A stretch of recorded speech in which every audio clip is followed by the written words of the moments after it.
ጉቺ ማለት ነው ማዳን በጭንቅላቱ አስቆመቻት።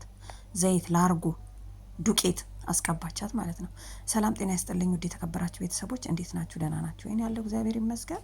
እንግዲህ እዚህ ጋር እንደምታዩት ማለት ነው ማዳ ከዚህ ወደዚህ ተቀይራለች ማለት ነው። ምክንያቱም በጣም ተናዳ ነው እዚህ ጋር በጣም ያሳዝናል። ግን ለምን እንደሆነ ታውቃላችሁ? የሰው ልጅ ለካ እልህ ውስጥ ስገቡ ለካ ህይወቱን እስከሚያጠፋ ድረስ ያደርሳል የሚለውን ማታን ያየሁት ላይቭ ላይ እስከ መጨረሻው ሳያቸው ነበርና በጣም በሚገርም ሁኔታ እንግዲህ ጌም እየተጫወቱ ነበረ ጉቺና ማዳ ናታ። እንግዲህ እችን የመሰለች ፈረንጅ አስመሰለቻት እና ልጅቷ ቀይ ናት ሲጀመር። እንግዲህ ከላይ እንደምታዩት ነው፣ መግቢያ ላይ አይታችኋታል። እና ይኸውላችሁ እንዴት እንደምትቀባ ምክንያቱም ተይቅርብን በቃኝ እኔ ስትላት አይቻልም እኔ ሳላሸንፍሽ አልሄድም፣ ሽንኩርት አስበልተሽኝ አለቻት። ሽንኩርት 3 ራስ ሽንኩርት እንድታበላት አደረገቻት ማለት ነው። ሽንኩርቱን መብላት ሲያቅታት ሂጂና በእግርሽ በጭንቅላትሽ ቁሚ ወደ ታች ተዘቅዝቀሽ አለቻት። ልጅቷን አደነኳት።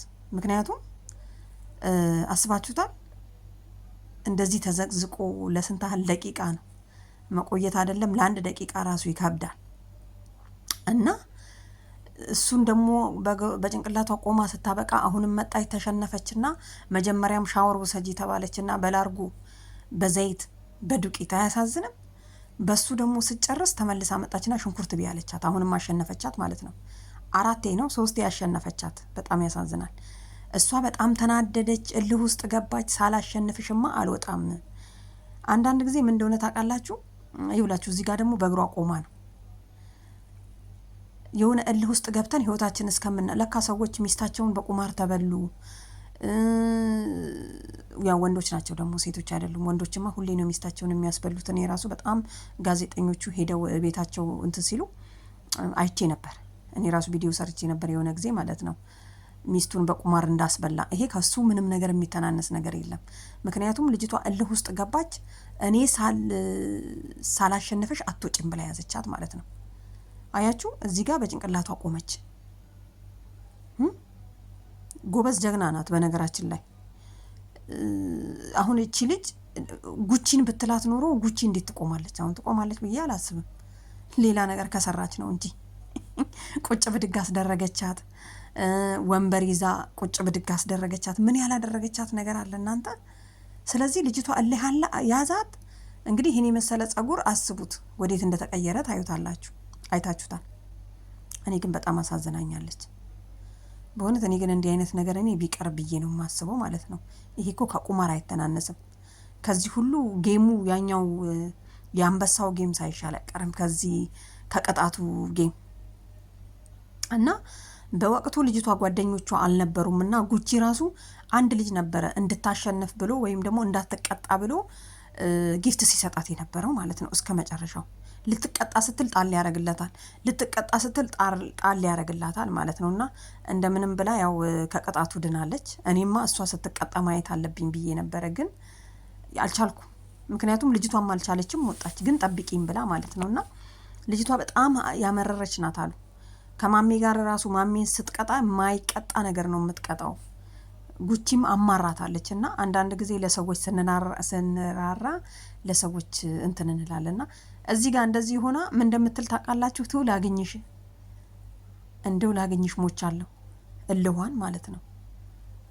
እና ይውላችሁ ይሄ አሁን ሁለተኛ ነው የተዘቀዘቀችው ወደታች። እዚህ ጋር ደግሞ ወንበሩን አሸከመቻት ታውቃላችሁ? አሸክማት ነው ወንበሩን ቁጭ ብድግን አሰራቻት። አሁን ደግሞ እንግዲህ ይውላችሁ ተቀብታች እንግዲህ ምን እንደምትመስል ይዋት።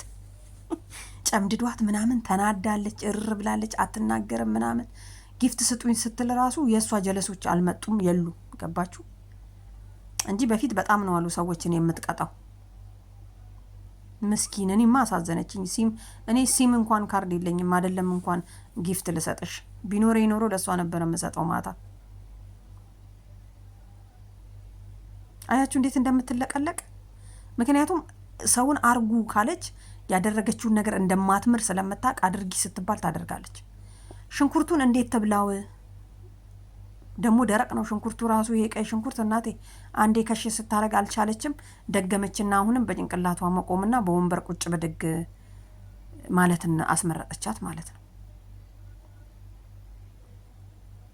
የኔ እናት እና ምን ልላችሁ ነው መሰላችሁ? ለካ ሰውየው ወዱ አይደለም እልህ ውስጥ ገብቶ ሚስቱን ያዘያዘው። ቤቱን ሸጠ፣ ያለውን ንብረት ሸጠ። መጨረሻ ላይ ማሲቀረው ሚስት ስትቀረው ገባክ?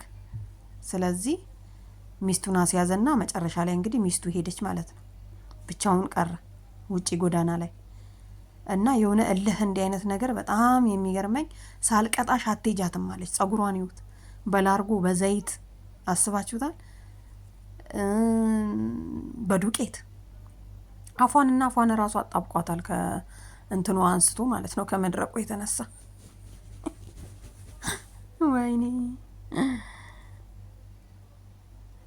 እልህ ውስጥ ነው ያለችው ብታዩ። አሁን ላግኝሽ እያለቻት እንደው ሞቻለሁ አንዴ ብቻ ላሸንፍና ምን አይነት ቅጣት እንደምቀጣሽ ምን ነው ቢቀርብሽ። ሲጀመር ደግሞ 10 እየደወለች ካልተጫወትን ብላኝ ነው አለች። ጉቺ እንግዲህ ያው ፈታ ብላለች ዛሬ እንደምታዩት ነው። ለማንኛውም ይመቻቸው፣ እኛን ፈታ አደረጉንና በጣም የሚገርመኝ አስተያየቱ ምን ይላል መሰላችሁ? ጸጉሯን ተላጪ በያት የማይሉት ነገር የለምና እነሱ ናቸው የሚያስቁኝ። ለማንኛውም ይመቻችሁ ቤተሰብ።